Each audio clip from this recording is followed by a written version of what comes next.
Welcome back, guys. We want to look at LCM. In a previous video, we look at the HCF, all right?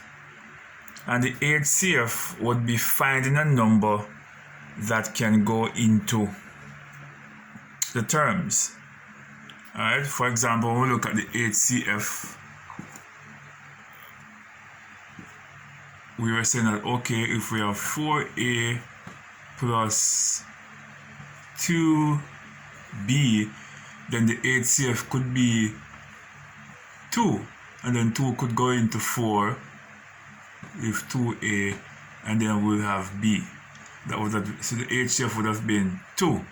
Now we're looking at LCM. The LCM now is that you want to look at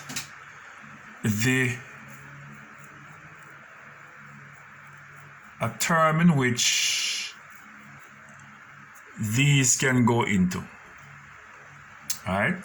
So in order to do that, you'll have to look at the highest exponent to use as your LCM. Alright? So it is no longer a number in which can go into these, but a number now in which these can go into. So which number could we use where we can get both 6 and 4 going into it without leaving a remainder? And which exponent will we use where the exponent here can go into it as well? Alright, let us find out LCM. Which number can we use where 6 and 4 can go into? Can we use 6? No, because 4 cannot go into 6 without leaving a remainder. Sometimes you can multiply the two whole numbers to get your LCM. But in this case, we don't have to do that because there's also a lower one. 6 times 4 is 24, but we want a lower, the lowest. L mean the lowest, right? Lowest. So the lowest I see is 12. Because 6 and 4 can go into 12 without leaving a remainder. Let us deal with the variables now and the exponents. We have M2, we have M1. M2 would be the better one because both M square can go into M square and M can go into M square as well. Then we'll use U to the third power because U to the third power can go into this and U to the second power can also go into that. Alright? So you use the highest one and you use the highest for M. And you use the number in which, the lowest number in which both 6 and can go into. Alright, so M can go into M square, M can go into M square. U square can go into U cube can go into U cube. So that would have been your LCM. Now for number 2, let's do number 2. Which number could we use where both 6 and 12 can go into it? And that should be a little bit more easier because 12 can go into 12. 12 can go into 12 without leaving a remainder. And, oh no, it's 30. Okay, it's 30. Let's use 30. No, we can't use 30.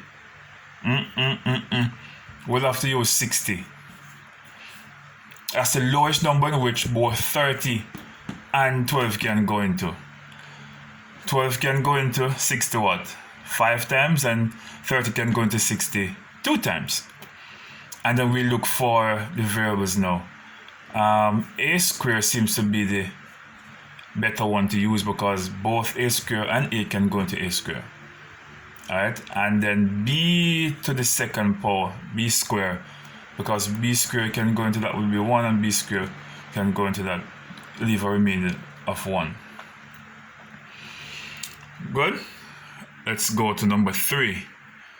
Number 3 is also not that bad because we could use back 18 because 6 can go into 18 3 times, and 18 can go into 18 one time. So that's the lowest number we can use. You can't use a number lower than that. Alright, and this xy would be simple, because x can go into x, x can go into x, y can go into y, y can go into y. So that would have been our answer there. And number 4 is also not that bad. We could use back 12. Alright, we could use back 12 because 6 can go into 12 2 times, and 12 can go into 12 one time. And then we look for the ice exponent. That will be Q3, because you can take Q3 out of Q3, it will be one time, and Q2 can also go into Q3. That will be, and leave our Q. And then for P, we could use P4. P to the 4th power is the highest, because this can go into this and this can go into that. Alright? And then we definitely need to put back R, because we have a R here. Alright? And it's like same as 1 R1, R to the 1 power. But you know, in the algebra, in exponent, when we're writing exponents, we don't put to the 1 power. It is already 1 by itself standing there. Okay? And that would have been your LCM.